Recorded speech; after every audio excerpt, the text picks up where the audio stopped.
तैयार रहिए, स्टार्ट। भारतीय प्रतिभाएं दुनिया भर में लोहा मनवा रही हैं। हाल ही जारी की गई इंडिया स्किल रिपोर्ट इस दृष्टि से और सुखद संकेत दे रही है, जिसमें कहा गया है कि वर्ष 2025 में 55% भारतीय स्नातकों को वैश्विक स्तर पर रोजगार मिलने की संभावना है। यह आंकड़ा वर्ष 2024 के मुकाबले 4% ज्यादा है। इंजीनियरिंग, MBA और MCA के छात्रों की मांग दुनिया भर में बढ़ी है। महाराष्ट्र, कर्नाटक व दिल्ली जैसे राज्य रोजगार योग्य प्रतिभाओं के प्रमुख केंद्र के रूप में उभरे हैं। प्रतिभाओं के मामले में भारत के बढ़ते कदम दुनिया को न सिर्फ चौंका रहे हैं, बल्कि भारत के करोड़ों लोगों की मेहनत और सामर्थ्य का परिचय भी दे रहे हैं। अमेरिका के नवनिर्वाचित राष्ट्रपति डोनाल्ड ट्रंप के प्रशासन में भी भारतवंशी काश पटेल, विवेक रामास्वामी, तुलसी गब्बार्ड और जय भट्टाचार्य के बाद अब हरमीत ढिल्लों को भी बड़ी जिम्मेदारी दी गई है। उन्हें अमेरिकी कानून विभाग में नागरिक अधिकारों के लिए अटॉर्नी जनरल बनाया गया है। यह अमेरिकी प्रशासन और राजनीति में भारतीयों के बढ़ते प्रभाव को बता रहा है। इंडिया स्किल रिपोर्ट भी बताती है कि वैश्विक कार्य बल की मांग को पूरा करने में भारत की भूमिका तेजी से बढ़ी है। साथ ही यह भी कि भारतीय युवाओं की कार्यक्षमता वैश्विक मापदंडों पर खरी उतर रही है।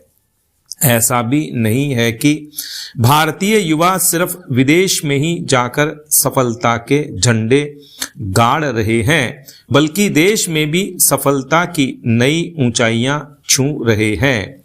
वर्ष 2024 के पहले 9 माह के आंकड़ों को देखें तो पता चलता है कि अमेरिका जाने वाले छात्रों की संख्या में करीब 38% की कमी आई है।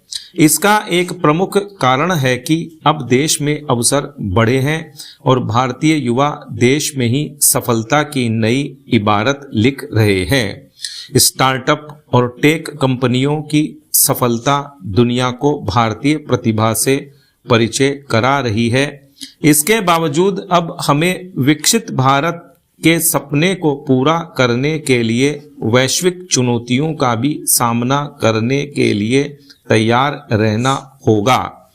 इसके लिए दुनिया की बदलती जरूरतों और उनके निरंतर मूल्यांकन की आवश्यकता होगी। इसमें सर्वाधिक प्रभावी भूमिका युवाओं की होगी।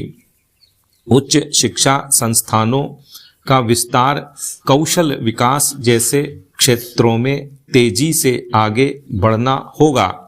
शोध और नवाचार के नए रास्ते तलाशने होंगे ताकि देश के युवा वैश्विक स्तर पर अपनी प्रतिभा दिखा सकें।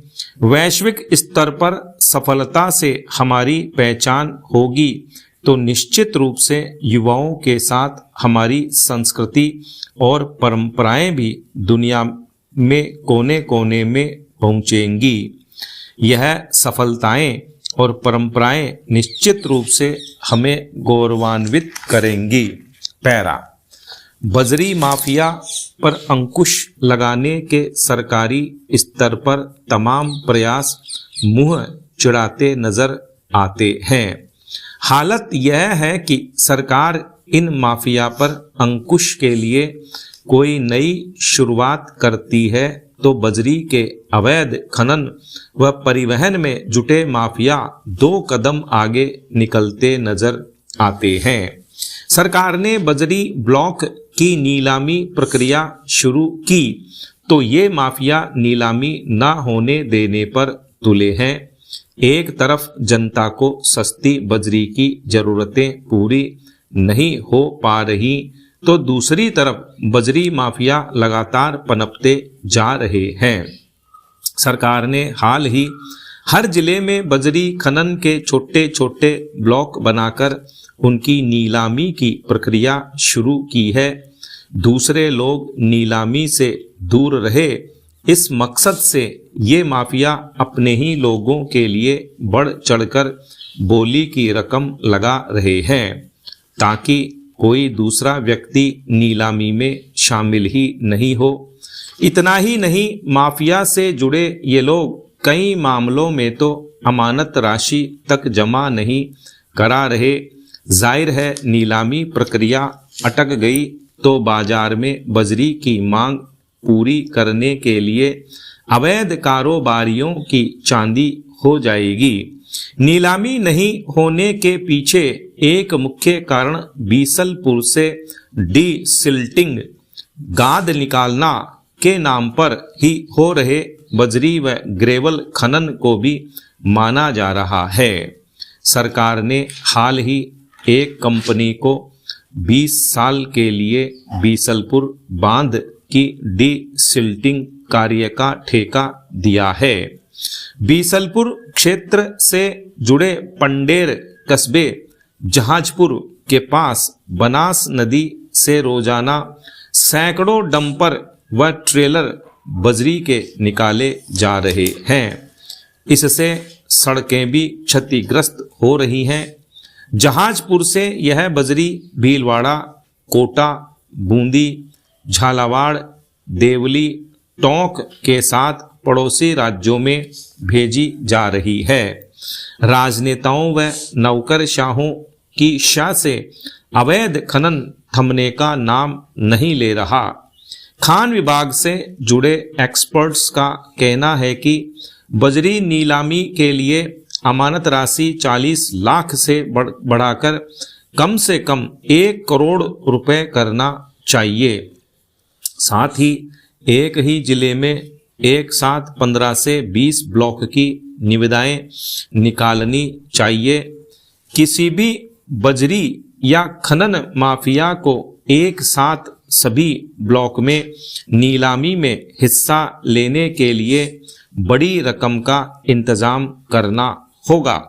अन्य औपचारिकताएं होगी सो अलग। इसके अलावा जिन ब्लॉक की नीलामी निरस्त होती है तो उसे तुरंत 7 दिन में पुनः निविदाएं निकालनी चाहिए। इससे बजरी माफिया पर अंकुश लग सकेगा। स्टॉप।